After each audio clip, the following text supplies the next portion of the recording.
Hello everyone, welcome back to my channel Abhigyan family vlogs. कैसे हैं आप सब? उम्मीद करती हूँ आप सब अच्छे होंगे।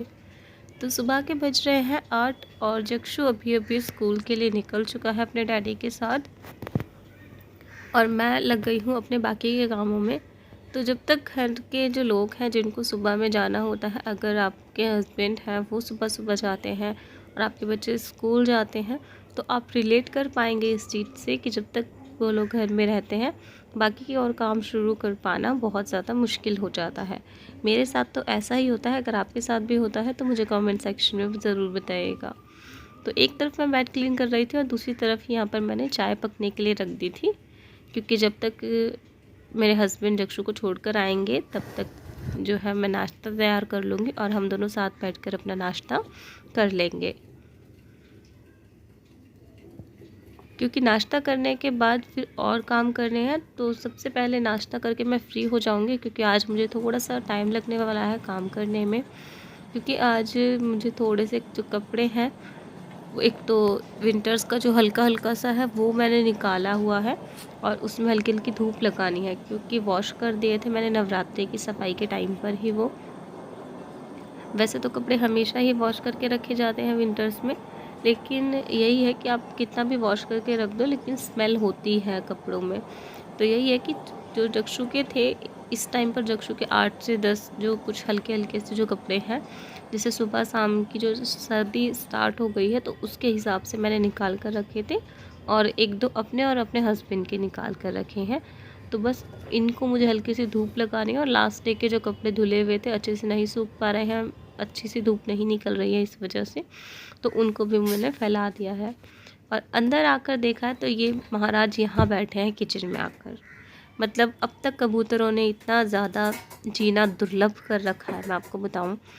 बाहर तो बाहर ये लोग पीछा नहीं छोड़ते और अब तो इनफैक्ट घर में भी आने लगे हैं। और सीरियसली किचन में सबसे ज़्यादा इनको जो इनका बुरा सीन लगता है ना, वो यही कि ये बैठते ही पॉटी करना शुरू कर देते हैं और गंदगी इतनी ज़्यादा मचाते हैं। तो इसी वजह से बहुत बड़ा हेडेक बन चुके हैं ये हमारा। तो ये मुझे काफ़ी दिनों बाद ये फैब्रिक मैंने लिया था प्लाज़ो के लिए, और ये फैब्रिक और इस लेस के साथ मैंने इसे रख दिया और मैं रख कर भूल गई, तो मुझे सफाई के टाइम पर ये मिला है। बेड खोला था उसमें से। तो ये सब काम निपटाने के बाद मैं निकल गई जक्षु को स्कूल से लेने के लिए, क्योंकि जक्षु की छुट्टी का भी टाइम हो गया था। सब काम निपटाते निपटाते और स्कूल जाते टाइम मैं दाल चावल मुझे लंच में आज बनाने थे, तो वो मैं भिगो कर चली गई थी। तो आने के बाद यही था कि बस फटाफट से मैंने उनको चढ़ाया और हमारा जो लंच है वो आराम से बनकर तैयार हो गया था। लंच वगैरह करने के बाद हम लोग थोड़ा सा आराम किया, जक्षु को पढ़ाया और मैंने भी कुछ अपने काम किए। और उसके बाद फिर मैं थोड़ा सा बिज़ी हो गई। हमारी नेबर है, उनको बेटी हुई है, तो मुझे जाना था उनकी छठी में, तो मैं उस बच्चे की छठी में गई थी। और फिर उसके बाद आने के बाद मुझे बनाने थे गोभी के पराठे, तो उसी के लिए मैंने अपनी प्रिपरेशन जो है वो शुरू कर दी है। सबसे पहले गोभी के फूल को मैंने काट लिया था छोटे छोटे टुकड़ों, मतलब इतना छोटा भी नहीं उतना बड़ा भी नहीं, तो इस टाइप के टुकड़े काट कर मैंने उनको वॉश करके रख दिया था कि जो एक्स्ट्रा पानी है वो अच्छे से निकल जाए। और उसके बाद जो मीडियम साइज़ वाला जो ग्रेटर है उसकी हेल्प से मैंने ग्रेट कर लिया है। अच्छा, तो गोभी को ग्रेट करने से पहले ही मैंने थोड़ा सा अदरक को भी ना कद्दूकस कर लिया था, बिल्कुल छोटे वाला जो होता है ना, बिल्कुल बारीक वाला, उसमें। तो सारी गोभी को ग्रेट करने के बाद इससे बारी आती है छानने सॉरी इस तरीके से पानी निचोड़ने की, क्योंकि गोभी जो है वो उसमें पानी होता है और अगर आप ऐसे ही इसके पराठे फिल करेंगे तो वो बहुत ज़्यादा फटेंगे, इनफेक्ट बनेंगे भी नहीं। तो मैं यही करती हूँ कि हर बार इसका जो एक्सेस पानी है वो निकाल देती हूँ और उसके बाद फिर मैं इसको छौंकती हूँ। देखिए, छौंकने वाला जो स्टेप होता है वो आप स्किप कर सकते हैं। मुझे गोभी में से थोड़ी सी स्मेल आती है, इसी वजह से मैं गोभी को जो है वो छौंकती हूँ। तो छौंकने के लिए बस नॉर्मली ऑयल लेना है, मस्टर्ड ऑयल, उसमें आप अजवाइन डाल सकते हैं, ऑप्शनल है, डालेंगे तो बहुत अच्छा फ्लेवर देगा। और उसके बाद आपको इसमें प्याज और हरी मिर्च जो है वो आपको इसमें ऐड करनी है और सौटे करना है, बिल्कुल भूनना नहीं है, बस 2 मिनट के लिए सौटे कर लीजिए। और उसके बाद जो अदरक हमने ग्रेट किया था वो आप इसमें डाल दीजिए। इन चीज़ों को अच्छे से चलाने के बाद जस्ट आप इसमें मसाले ऐड कर दीजिए। बेसिक से जो बिल्कुल होते हैं, नमक, हल्दी पाउडर, लाल मिर्च पाउडर, गरम मसाला, और थोड़ा सा यहाँ पर मेरे पास दरदरा धनिया रखा था साबुत पिसा हुआ, तो वो मैंने इसमें ऐड कर दिया है और इसको अच्छे से मैंने मिक्सअप कर दिया है।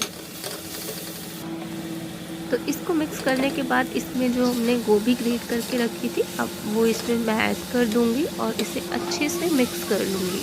तो देखिए, अगर आप इसे इस तरीके से फ्राई नहीं करना चाहते हैं गोभी को, तो आपने जो जो चीज़ें हमने इसमें वैसे मिलाई हैं, इसको भूनते टाइम, वो आप इसमें कच्ची गोभी में भी आप डाल सकते हैं। तो अब बारी आती है इसका आटा प्रिपेयर करने के लिए। तो आटे की ट्रिक यही है कि पहली बात तो जो हमने गोभी को निचोड़ा था, पानी जो निकाला था, वो पानी आप इसमें यूज़ कर लीजिए इसको गूँथने के लिए। और दूसरी चीज़ ये कि उसमें आप पानी डाल कर आटे को अच्छी तरीके से गूँथिए। आपको बिल्कुल स्मूथ एंड सॉफ्ट बिल्कुल डो तैयार करना है इसके लिए, ताकि जो आपके पराठे हैं वो आराम से आप बेल पाएँ। देखिए, गोभी और मूली के पराठे मुझे नहीं लगता कि बिल्कुल फ़ाइन बनते हैं, और बनते भी होंगे तो मुझसे नहीं बनते हैं सीरियसली। लेकिन हाँ, इतने बुरे भी नहीं बनते हैं कि कोई खाना भी पसंद ना करे। तो ये सब रायता फैलाने के बाद इसको सब साफ़ भी करना है। पूरी किचन जो है वो गंदी हो जाती है जब इस तरीके का काम होता है। तो तैयारी करके रख चुकी हूँ, अभी हस्बैंड को आने में थोड़ा सा टाइम है, तो जब आएंगे तब मैं अपने जो पराठे हैं वो बनाऊँगी। तो फाइनली हस्बैंड को आने में बज गए थे 9, और उनके आने के बाद मैंने जल्दी जल्दी पराठे बनाने शुरू तो कर दिए, लेकिन मैं ये भूल गई कि मुझे आप लोगों को भी दिखाना था कि मैं पराठे कैसे बनाती हूँ। क्लिप रिकॉर्ड करना मैं भूल गई। तो फिर मैंने इनको फ़ोन लेकर खड़ा किया कि आप मेरी क्लिप रिकॉर्ड कर दो, बस एक पराठे की ही करनी है। तो चलिए अब मैं आपको दिखाती हूँ कि मैं पराठे कैसे बनाती हूँ। तो सबसे पहले जो हमने आटा लिया है, उसकी हम एक छोटी सी डो इस तरीके से लोई जो है वो तोड़कर थोड़ी सी फैला लेंगे, और फिर उसके बाद इसको हाथ से भी थोड़ी सी फैला लेंगे। मुझे पूरी हाथ से नहीं फैलानी आती है, इसलिए मैं थोड़ा सा बेल कर इस तरीके से हाथों से करती हूँ। और इसके अंदर हम फिलिंग जो है वो भर लेंगे अच्छे से। आपको 2-2.5 चम्मच अच्छे से फिलिंग भर लेनी है।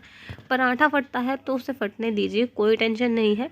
लेकिन आप फिलिंग में कंजूसी मत करिए, क्योंकि अगर आप फिलिंग में ही कंजूसी कर देंगे ना, तो क्या ही पराठे में टेस्ट आएगा जब तक उसमें फिलिंग नहीं होगी।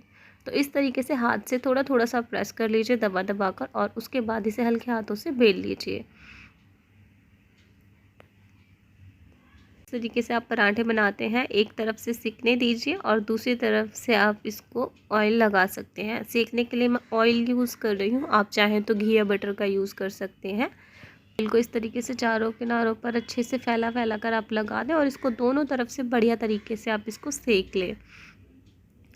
और बस बनकर आपका बिल्कुल बढ़िया सा टेस्टी यम्मी सा पराठा तैयार है। और इसी के साथ मेरा व्लॉग ख़त्म होता है। मिलती हूँ अपने नेक्स्ट व्लॉग में, तब तक के लिए बाय बाय।